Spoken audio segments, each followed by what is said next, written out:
Hello everyone and welcome back to the channel. I'm Jody and this is Russ Lover's Garage. I'll get it out in just a second. It's been a while since I've been able to put a video out. As you go back and look at some of the previous videos, you know I had a third hand surgery. Rehab went okay, not great, but we're back in the saddle and we're able to do content, and we've got a lot of stuff in progress. I just haven't been able to complete anything, but we're going to do a short video today, and I've got a simple question for you. When you have a stuck nut or a bolt or something like that that you're trying to twist out a stud, how do you go about doing that? I've laid out a few things here.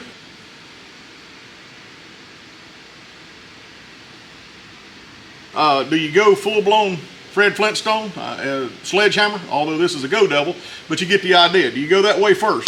I've got grinders, you know, cut off wheel, various types. Do you use vice grips?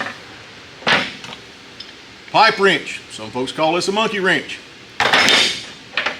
Very long pull bar, do we use that? Okay, you go through all of that. We've got some nut extractors, which basically, if you've never seen these before, and I hope you have if you're working in a shop, they just slide down over the nut of whatever size, and you bike it off just like you generally do, and it'll grab it from the outside and hopefully pull it out. Then you've got the ever-present and always useful easy outs. These go down into the hole or get able to back the nut out. You can get Allens out, things like that. If none of that works, then many times we'll use heat. We'll use penetrants. Okay. If all of that doesn't work, I was reminded not long ago, thinking about a totally different project, of something that my grandfather showed me probably 45 years ago, as we were working on the farm and had we didn't have the WD-40. I don't think I actually saw that product till in the 70s, late 70s. We didn't have portable impact wrenches like we got here. We didn't use cordless grinders.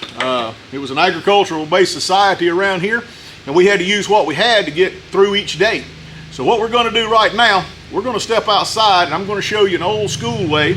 Still works just fine. If all of this other stuff fails, or you know you're working on something that is, you simply can't break it, it's irreplaceable, you know, it causes a lot more work, I'm going to encourage you to pay attention to what I'm about to show you here.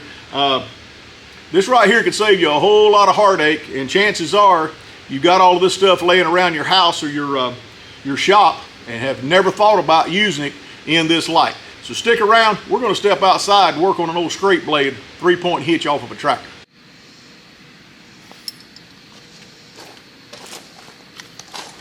All right, let's get the torch fired up, and as you can tell, this will be the nut, or maybe you can't. This will be the nut that we're taking loose, and it's not as bad a shape as some of the others. It's just easy to get to, and I think it'll do a good job of showing you what we're trying to accomplish here. We're going to use the acetylene torch mainly because it's it'll concentrate the heat a whole lot faster than the little butane torch over there.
What we have here is just a regular little candle that you can buy anywhere, Dollar General or wherever. It's been sitting back there burning for a little bit. All we're going to do is pour the wax right on top of where we've heated. And I know the camera will not show this, but what happens is we've heated it from the bottom and it's just drawn the wax in there, okay? You notice it's still steaming. I've still got my candle burning. You can put as much wax on here as you want to put on it, but it'll draw it right in and it'll do two things. It functions as a penetrant to break that nut loose, but also a lubricant to back it off. So let's see if we can get it to come off now.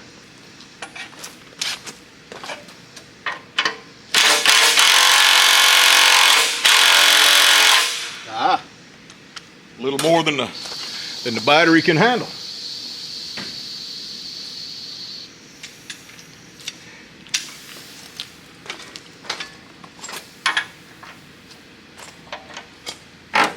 There we go. You see, she's going to come right on off. It's awful stiff, but we broke it loose without breaking the bolt off. So again, using what you got around you, hot wax and a torch can save the day. Well, as you see, a little household item kind of come in handy.